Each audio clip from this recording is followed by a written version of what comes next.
अच्छा, ऐसा धोखा हमारे साथ किया, भोगोगे तुम।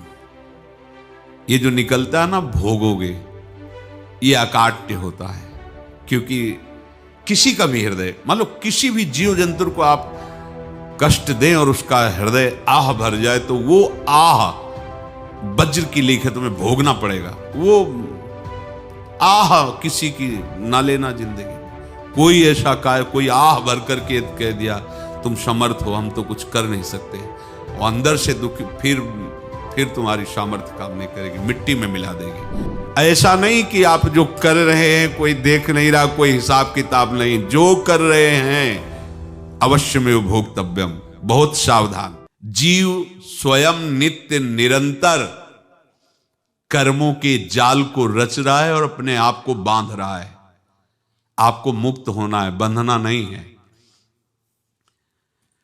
जीव का जन्म कर्मों के अनुबंध से होता है, कर्मों के बंधन से होता है, और उसको अपना ऋण चुकाना होता है। कर्मानुबंध ये बहुत सूक्ष्म विषय है। जैसे आप जिस परिवार में जन्म लिए हैं, तो उस परिवार के लोगों से आपका ऋण है, इसलिए उसी परिवार में आप आए हैं। और ऋणानुबंध, उसको बिना चुकाए या बिना वसूल किए आप वहां से जाएंगे नहीं। आपको लेना है तो वसूल करना है, और देना है तो चुकाना है। ये पूर्व के जन्मों से निश्चित किया गया है। जैसे किसी के यहां पुत्र हुआ, जन्म से ही पैसा खर्चा शुरू हुआ, जो बड़ा हुआ तो उद्दंडता के द्वारा मार पूरे परिवार को क्लेश पर क्लेश देता चला जा रहा है। ये तुम्हारे कर्म का फल है। या ऐसे शक्तिहीन बुद्धिहीन ऐसे पागल पूरे जीवन सेवा करो, तुमसे अपना हिसाब चुकाने के लिए वो आया है। अब परिवार के जो सदस्य जुड़े आके, मतलब पत्नी आते ही पूरी हृदय में आनंद, परिवार में आनंद, और जीवन भर वो आनंद ही सुख देने के लिए उसका जन्म हुआ। वो अपना ऋणानुबंध मुक्त, और आते ही भयंकर क्लेश खड़ा कर दिया, बीच में दीवाल और झगड़ा वैसा, फिर अतरे दिन मारपीट शुरू, कलह अशांति, पूरा जीवन नरक हिसाब करने आए। यहां ऋण चुकाए बिना कोई जा नहीं सकता, ऋण चुकाना पड़ेगा। किसी का ऋण वसूल करना है तो किसी को ऋण चुकाना है, दोनों काम करने होते हैं। अनेक जन्मों में अनेक लोगों के साथ हमने जो बर्ताव किए हैं, अच्छे या बुरे, वो होंगे। अब किसी आदमी को हम जानते नहीं, अचानक मिला, अचानक टक्कर लगा और मार पीट गाली गुप्ता सब कर दिया, चुपचाप सह लो। क्यों? ये आपका हिसाब है, पूर्व का हिसाब। हमारा उससे कोई द्वेष नहीं, कोई संकल्प नहीं। अचानक घटना घटी और हमसे द्वेष करने लगा, हमें पीटने लगा, हमें गालियां दे, ये हिसाब है, चुपचाप सह जाओ। अपने घर का भाई ही भारी दुश्मन बन गया और क्लेश दे, हिसाब है। एक प्रभुदत्त ब्रह्मचारी जी की वाणी में पढ़ा था, एक महात्मा जी भ्रमण करते थे, तो उस समय असरफियां चलती थी, मोहरे असरफियां, तो उनको भेंट में देते लोग। तो या तो ठाकुर सेवा में लगे तत्काल, या संत सेवा में तत्काल लगे, उसका संग्रह करके डोलना ये ठीक नहीं है। बैरागी के लिए सिद्धांत में ये ठीक नहीं है। तो जब 2, 4, 6, 8 ऐसे मोहरे हुई, तो उन्होंने विचार किया कि और भ्रमण करके जब काफी मोहरे हो जाएंगी तो प्रयागराज में जब कुंभ पड़ता है, एक बार पूरे सब अखाड़े के संतों को, अलग अलग संप्रदाय सब संतों को बुलाएंगे और सबको पवाएंगे। अब साधु है तो यही विचार करेगा, और क्या विचार करेगा। तो उन्होंने ऐसे डंडा बनवाया, बेंत, जो ऊपर से चूड़ीदार और भीतर पोला, और मोहरे उसमें डालते गए। और भ्रमण, जहां जहां श्रद्धालु भगत थे सबके यहां जाना, और इच्छा रखना कि एक मोहर तो दे दे दक्षिणा में। कामना कोई भी हो वो बांधती ही है, ध्यान रखना। इसीलिए प्रभु जो चाहे वो करे, अपनी चाह नहीं रखनी चाहिए, अपनी चाह प्रभु की चाह में मिला देनी चाहिए। धीरे धीरे वो छड़ी भर गई, भ्रमण करने वाले महात्मा चूड़ी लगाई, इंतजार करते रहे। जब प्रयाग का कुंभ पड़ा तो चले। तो रास्ते में एक गांव में पूछा जाता है, जैसे कहीं रुको कि कोई श्रद्धालु ऐसा है जो संत सेवी है। तो कुछ लोगों ने बताया, हाँ एक परिवार है बहुत संत सेवी है और आपको मिलाते हैं उनसे। हाँ ये महाराज घर में रुका, खूब अच्छा हलवा पूड़ी पवाया और जो घर के मालिक थे चरण दबाए। चरण दबाते दबाते उनकी दृष्टि पड़ी उस डंडे पे, इतना मोटा और ऊपर से कुछ चूड़ी सी भी नजर आ रही, इस डंडे में तो कोई रहस्य है ही है। अब महात्मा जी को खवा पिला के सुला दिया। महात्मा जी जब सो गए तो पत्नी से धीरे से कहा, वो डंडा लाओ बाबा जी का डंडा। वो चूड़ीदार जो ही खोला पलटाया तो सैकड़ों मोहरे। ऐसे संत रोज पधारे भगवान, तुम आनंद हो जाए फिर क्या। पत्नी से कहा नाप के कंकड़ लाओ। वो तो महात्मा जी तो खाए खीर पूड़ी, आराम से सो रहे। रात में पूरी प्लानिंग करके उसमें कंकड़ भर के चूड़ी लगाकर सिराने रख दिया, सारी मोहरें हटा ली। महात्मा जी आराम से छड़ी उठाए तो वजन पक्का। वैसे बड़े लोग चतुर होते हैं पर ये नहीं जानते कि कर्म कितना भयानक होता है। और उनकी कोई संतान नहीं थी पर धन में इतना प्रेम उनको था। बहुत सावधान साधु महात्माओं के पास जो अर्थ है, गृहस्थी अगर आता वहीं से है, पर अगर उसको जोर जबरदस्ती या किसी छल कपट से, तो वो उसका विनाश ही करता है। आज तक का प्रमाण है। अब उनको ये भाव पता नहीं होगा, या पता होगा तो लोभ के कारण वो उसको मान नहीं पाए होंगे। महात्मा जी गए प्रयाग में, किसी अखाड़े पर रुके और वहां प्रार्थना की कि कल जो है संपूर्ण अखाड़ों का निमंत्रण किया जाए और सब संतों को भोग पवाया जाए और उनको दक्षिणा भी दी जाए। महंत ने सोचा कि बहुत बड़ा है तो उत्सव है, क्योंकि प्रयाग में कितने हजारों संत महात्मा सब। तो उनका महाराज बोरों इसमें चीनी और टीनों घी लगेगा, सब व्यवस्था। बोले आप मंगाइए, एक एक हिसाब हम करेंगे, हमारे पास सब व्यवस्था है। बोले कुछ तो पहले दे दो, वो इकट्ठे देंगे हम। उनको था कि अगर हम छड़ी खोला और दो चार मोहरे दी, किसी को पता लग गया तो गड़बड़ हो सकती। बोले हम भंडारे के समय आखिरी में सब कुछ आपको दे देंगे। ठीक है। वो अपने पास से पैसे लगाकर खूब जितना सामग्री सब लाए लाखों की, और सब संतों को निमंत्रण कर दिया। संत जन निमंत्रित हो गए, भंडारा बन रहा है। तब वहां के महंत है और उनका देखो भंडारा भी बन रहा है, संतों को निमंत्रण। अब आप अर्थ की व्यवस्था कीजिए, क्योंकि इतनी बड़ी हमारी सामर्थ्य नहीं थी जितना हमने किसी तरह हमने व्यवस्था की। अब मुझे अर्थ चाहिए, तभी आगे की व्यवस्था बढ़ेगी। संतों को दक्षिणा देंगे और जिनसे अर्थ लिया उनको दे। देखो रसोई बन गई है सब। उनका छत में विश्वास नहीं तो ये अभी चूड़ी खोली। उनको तो था ना कि मोहरे हैं, कंकड़।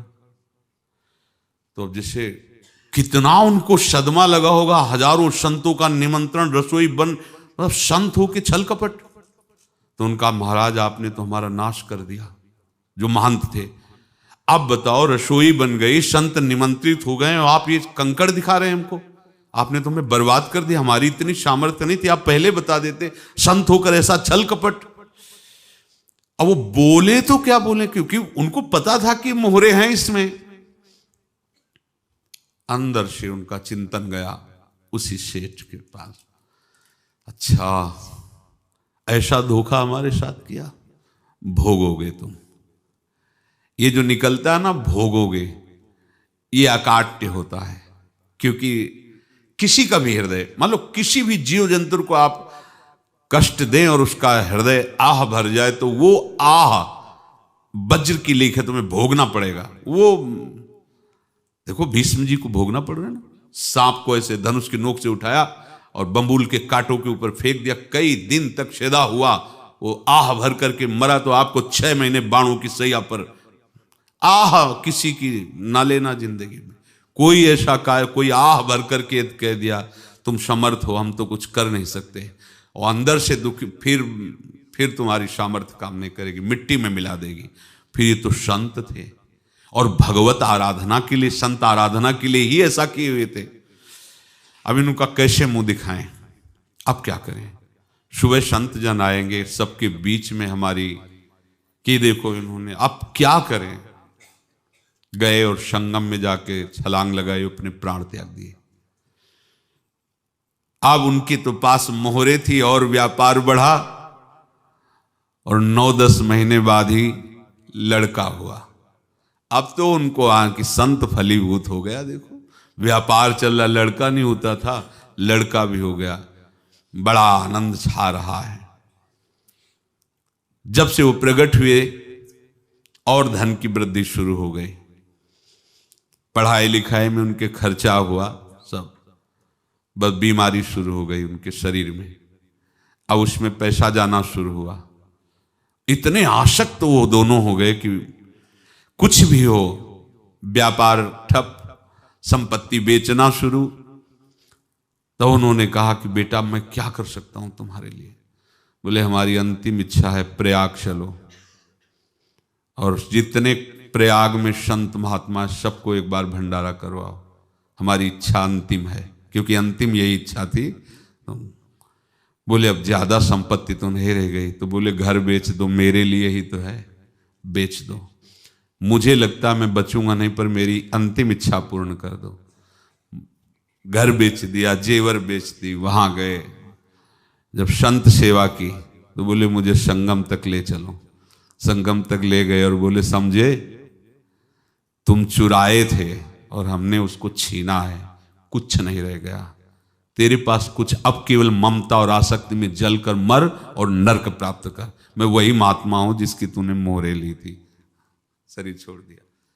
महात्मा को जन्म लेना पड़ा और इनको दुर्गति भोगनी पड़ी। ऋणानुबंध होश में, ऐसा नहीं कि आप जो कर रहे हैं कोई देख नहीं रहा, कोई हिसाब किताब नहीं। जो कर रहे हैं अवश्य में भोक्तव्यम, बहुत सावधान। अनेक जन्मों में अनेक लोगों से जो कुछ लिया दिया है, इस लेने देने को मिटा देने के बाद ही तुम मुक्त हो गए। इसीलिए एक उपाय है, लेना न देना मगन रहना। क्या?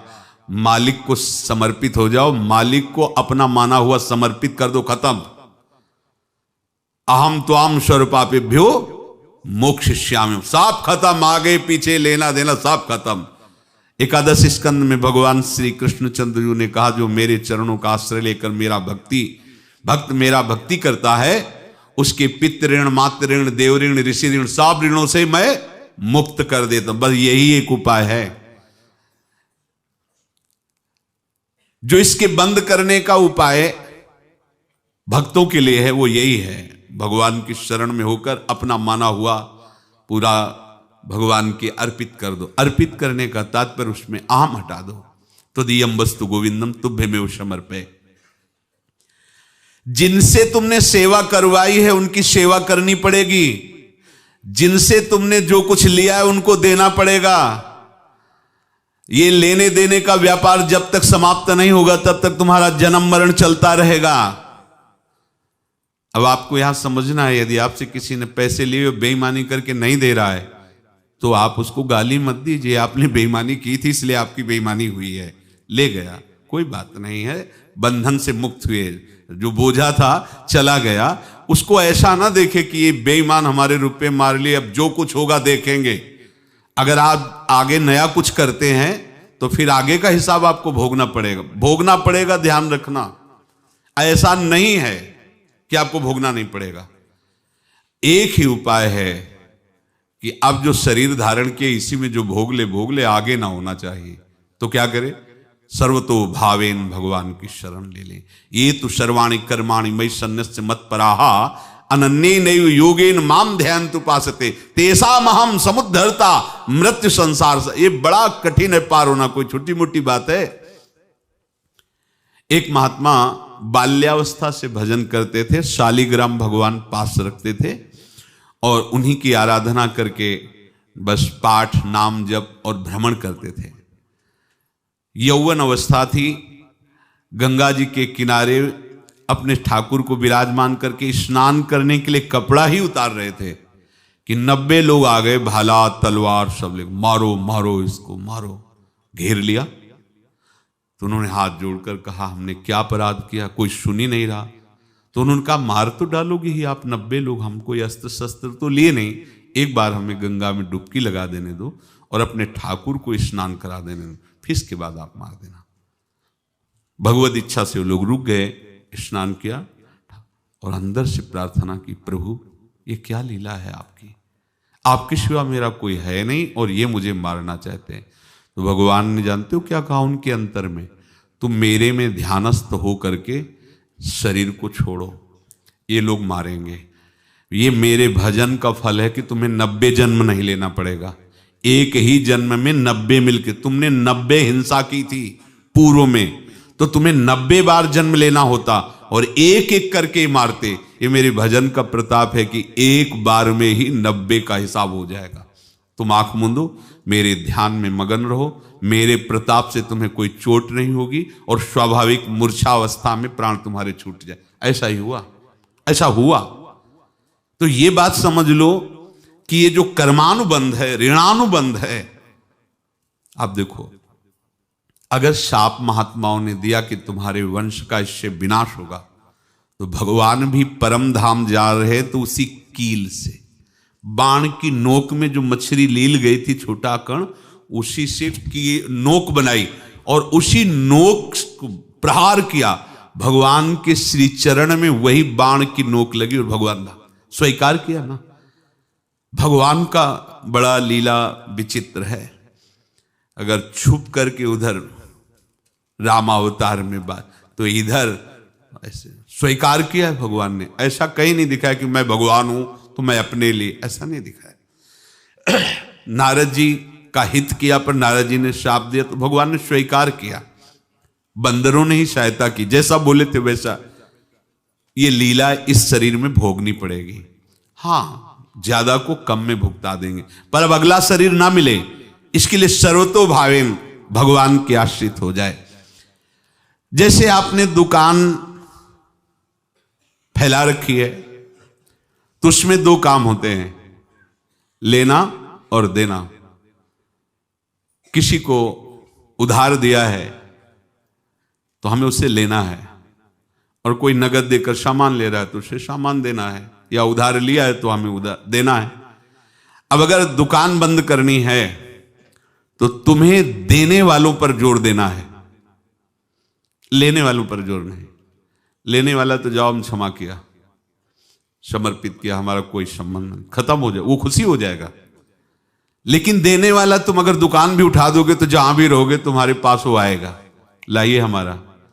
तो देने पर नजर रखिए, जिसका जिसका हिसाब है वो आपके सामने आता जाए, हटाते जाओ। लेने पर नजर मत रखिए और दुकान फौरन उठा दीजिए, नहीं अगर लेते देते रहे तो चलता रहेगा।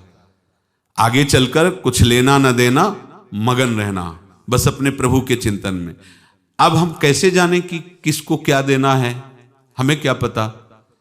तो हम पूरा हिसाब जिनको पता है उनको दे देते हैं, समझ रहे हो? उनको पता है क्या लेना है क्या देना है, तो इनके पास पहुंच गए, सरकारी हिसाब से सब बराबर कर देंगे। हमको अपनी जिम्मेवारी इनकी चरणों में समर्पित कर देना है, तभी हम जीवन मुक्त होंगे। ये रहस्य की बात है। प्रभु कह रहे हैं, यस्य सर्वे समारंभाः काम संकल्प वर्जिताः ज्ञानाग्नि दग्ध कर्माणं तमाहु पंडितम बुधाः। जिसके संपूर्ण कर्मों के आरंभ संकल्प और कामना से रहित हैं, तथा जिसके संपूर्ण कर्म ज्ञान रूपी अग्नि से जल गए हैं, उसको ज्ञानी जन भी पंडित कहते हैं, बुद्धिमान कहते हैं। पूज्य श्री भाई जी महाराज कह रहे हैं, जैसे वहां ज्ञानाग्नि से दग्न कह रहे हैं, तो अपने वृंदावन वासियों का प्रेमाग्नि से सब कर्म संस्कार दग्न होते हैं। जिस समय आपके हृदय में भगवत प्रेम का प्रादुर्भाव होगा तो लेश मात्र कभी तुम्हें दुख नहीं भोगना पड़ेगा। प्रेम का प्रादुर्भाव होते ही दुख का नाश हो जाता है। महासुख। जब प्रेम का प्रादुर्भाव होगा तो समस्त पाप भस्म हो जाते हैं, अशांति नष्ट हो जाती है, संसार ज्वाला स्पर्श भी नहीं कर सकती है। जब भगवत प्रेम का प्रादुर्भाव होता है तो हो सकता है उस उपासक के जीवन में दुखों का पहाड़ टूट पड़े, परिवार खिलाफ, शरीर रोगी, अव्यवस्था, बहुत बहुत कुछ, सब कुछ। कह रहे हैं इतना सब होने पर भी उसके हृदय में कोई भी दुख नहीं होता। ये ऐसा सामर्थ्यशाली भगवत प्रेम है। भगवान के चरणारविंद का जिसके हृदय में प्रेम है, भारी से भारी दुख भी उनको विचलित नहीं कर सकता।